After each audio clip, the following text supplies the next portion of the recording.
Contract outsourcing కార్మికులను permanent చేయాలని, కనీస వేతనం 26,000గా నిర్ణయించి అమలు చేయాలి, సీలింగ్ విధానాన్ని ఎత్తివేయాలని ఐఎఫ్టీయూ రాష్ట్ర ప్రధాన కార్యదర్శి ఎం శ్రీనివాస్ డిమాండ్ చేశారు.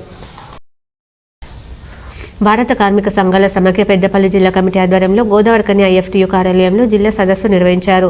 ఈ సదస్సుకు ముఖ్య వక్తగా హాజరైన ఐఎఫ్టీయూ రాష్ట్ర ప్రధాన కార్యదర్శి ఎం శ్రీనివాస్ మాట్లాడుతూ, మన రాష్ట్రంలో వివిధ ప్రభుత్వ, ప్రైవేటు విభాగాల్లో ప్రధానంగా సింగరేణి, ఎన్టీపీసీ, ఆర్ఎఫ్సీఎల్, బసంతనగర్, గ్రామ పంచాయతీ, మున్సిపల్, ప్రభుత్వ హాస్పిటల్, ఇతర ప్రభుత్వ శాఖలలో పనిచేస్తున్న కాంట్రాక్ట్ అవుట్సోర్సింగ్ కార్మికులతో పాటు స్కీమ్ వర్కర్స్ అనేక సమస్యలు ఎదుర్కొంటున్నారని అన్నారు.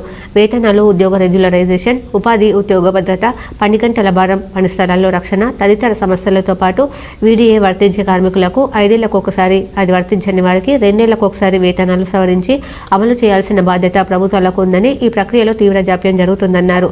వేలాది పరిశ్రమలు అత్యంత ప్రమాదకర స్థితిలో నిర్వహించబడుతున్నాయని, ఫ్యాక్టరీలలో నిరంతరం ప్రమాదాలు జరుగుతున్నాయని, ఇప్పటికే 40,000 మంది కార్మికులు అత్యంత ప్రమాదకర స్థితిలోనూ మరో 5,000 మంది తీవ్ర ప్రమాదకర స్థితిలో విధులు నిర్వహిస్తున్నారని అన్నారు. ఈ స్థితిలో వృత్తిపరమైన భద్రత, ఆరోగ్యం, వర్కింగ్ కండిషన్ కోడ్ ద్వారా ఫ్యాక్టరీ ఇన్స్పెక్టర్ల ఇన్ఫెక్షన్ అధికారులను కుదించి లేబర్ ఫెసిలిటేటర్స్గా మార్చిందన్నారు. ఈ చర్య కార్మిక వర్గం రక్షణ హక్కులను నష్టకరమైందని అన్నారు. 47 కోట్ల మంది అసంఘటిత రంగంలో ఉన్నటువంటి కార్మికులు, కేవలము 6-7 కోట్ల మంది మాత్రమే సంఘటిత రంగంలో పనిచేస్తున్నారు. అంటే మొత్తము 4 లేదా 5% మాత్రమే కార్మిక వర్గంలో ఉన్నటువంటి సంఘటిత రంగంలో ఉన్న కార్మికులు ఉన్నారు. వాళ్ళకు మాత్రమే ఈ దేశంలో ఉన్నటువంటి 265 రకాల చట్టాలు వర్తిస్తాయి. ప్రధానంగా కేంద్ర ప్రభుత్వ పరిధిలో ఉన్నటువంటి 44 రకాల చట్టాలు ఈ మధ్య కాలంలో దాంట్లో 29 రద్దు చేసి 4 లేబర్ కోడ్స్ తీసుకొచ్చారు. అవి మాత్రమే వాళ్ళకి వర్తిస్తాయి. మిగతా 47 కోట్ల మందికి సంబంధించిన అసంఘటిత రంగంలో ఉన్న కార్మికులకు సంబంధించి ఏ రకమైనటువంటి చట్టాలు వర్తించవు, ఏ రకమైనటువంటి హక్కులు లేవు.